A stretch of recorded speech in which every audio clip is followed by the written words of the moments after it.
Woman forced to spend 30 years in isolation after ignoring a common hygiene practice.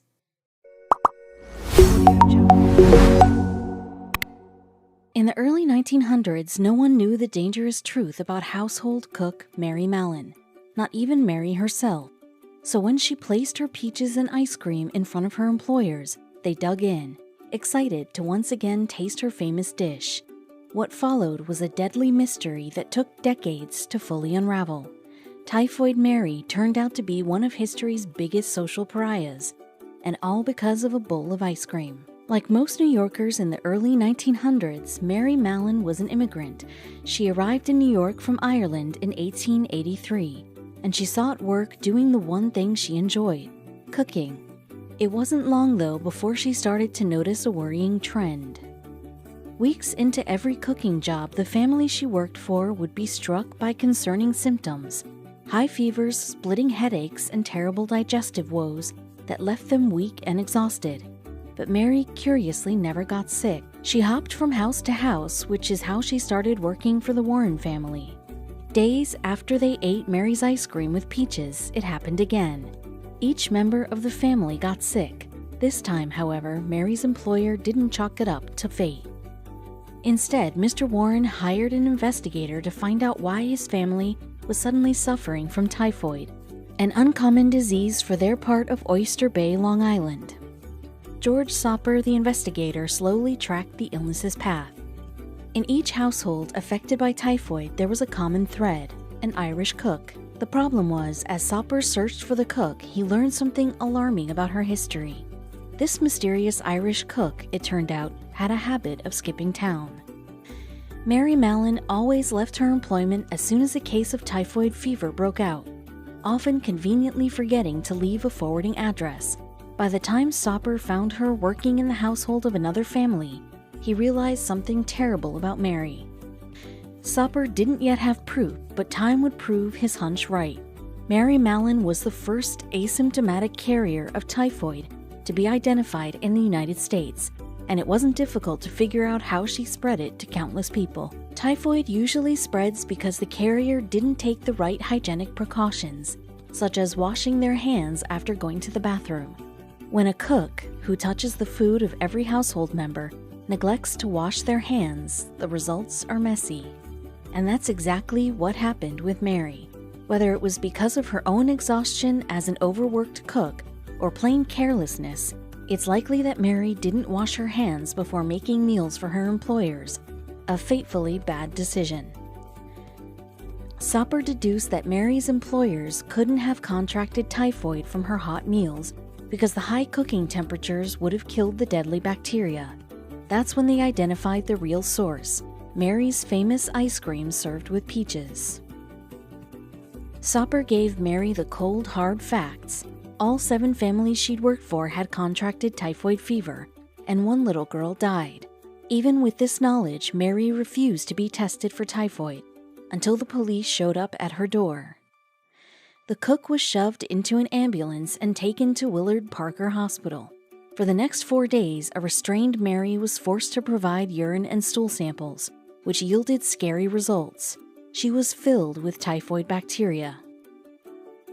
While in the hospital, the dirty truth about Mary's typhoid was finally pieced together. She was probably born with typhoid and had unknowingly transmitted it to countless people throughout her life. There was no telling how many more people she'd infected. Unless the doctors were able to cut it off at the pass, that is.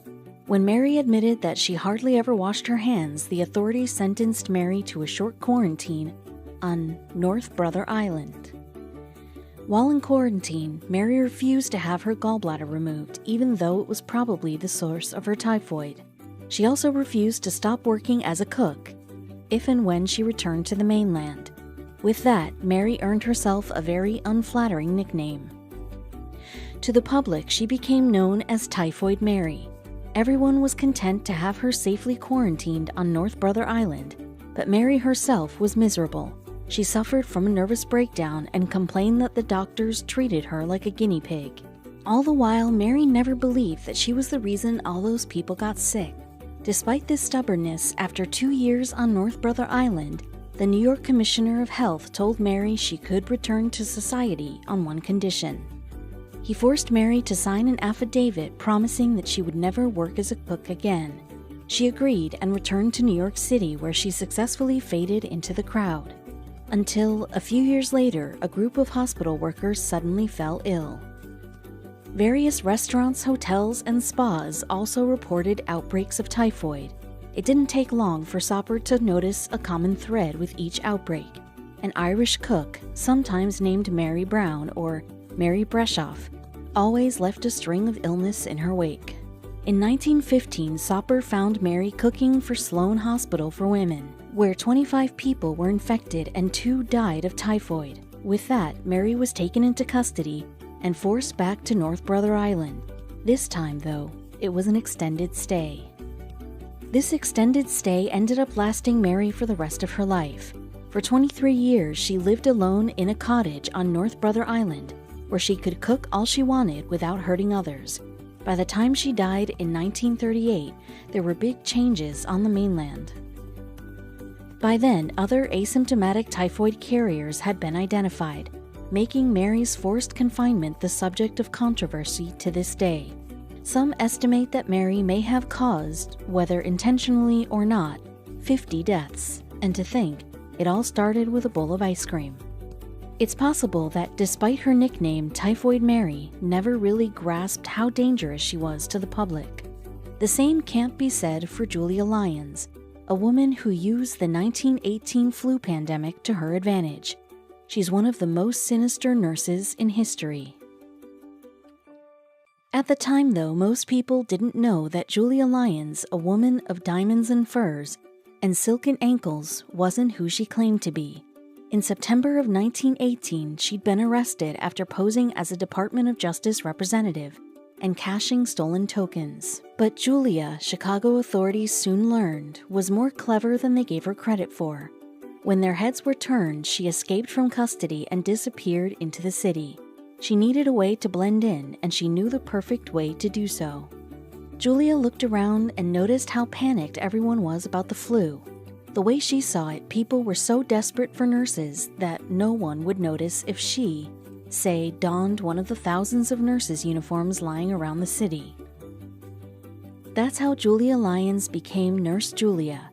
She also went by various aliases, including Marie Walker, Ruth Hicks, and Mrs. H.J. Behrens.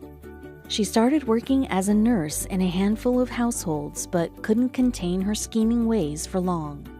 As if caring for sick people, innocent patients, without any kind of medical knowledge wasn't bad enough, Julia decided that she wanted to get more out of being a nurse, and by more, we mean money. She was no Florence Nightingale. Whenever she picked up prescriptions for her patients, she lied to them about how much the medicine cost. Once, according to the Chicago Tribune, she charged a patient $63 for a dose of oxygen that was actually worth about $5. Her usual plan went like this. She would go to the house of sick people, posing as a nurse from an agency. She'd gain their trust, overcharge them for prescriptions, and later flee the property with all the jewelry, clothing, and valuables she could carry. All while her patients had no clue that their lives were in the hands of a phony.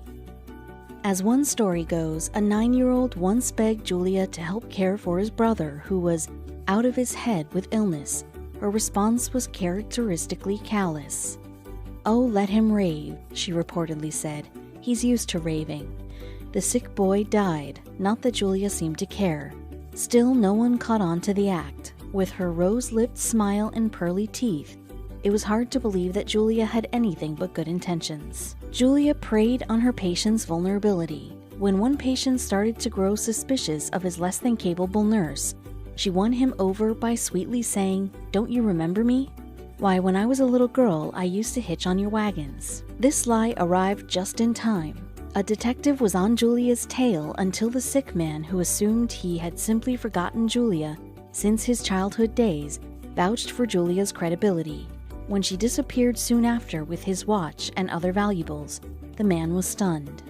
"By golly, I guess I was wrong," he told the Tribune. It seemed like Julia would go on scheming and robbing the weak forever, but even she couldn't outrun the law. detectives linked Julia to two women from the shady world, Eva Jacobs and Suicide Bess Davis. After spying on them, police found out that Julia intended to marry a restaurant owner named Charlie the Greek. It was through this connection that they finally located who the Tribune called Flu Julia. But she wasn't going to be arrested without a fight. "The wedding's all bust up," Julia reportedly screeched as she was being arrested. According to some accounts, Charlie the Greek stood there as his bride was carted away, confused about the woman he'd known for a whopping 10 days. "I thought I knew her," he said. Still, just because Julia was in police custody didn't mean her scheming days were behind her. On the contrary, even the police could tell that Julia had something up her sleeve. "Be careful, she's pretty slick," Deputy Sheriff John Hickey was warned. It was Hickey's job to transport Julia to court, a job he took lightly. "Oh, she won't get away from me," he allegedly told the other detectives. In a way, he was right. He did get Julia to the courthouse, where 50 victims testified against her. The trouble came 90 minutes later when an excited Hickey called the police with his tail between his legs. Julia, he claimed, had escaped from the moving vehicle and into a getaway car, which Hickey had been unable to chase down the street. It was pretty obvious to his fellow police officers that Hickey was lying about how Julia escaped. Hickey was eventually suspended for accepting a bribe from Julia, but the truth still hurt. Julia Lyons had once again escaped and was now at large. This time, however, the police were more careful.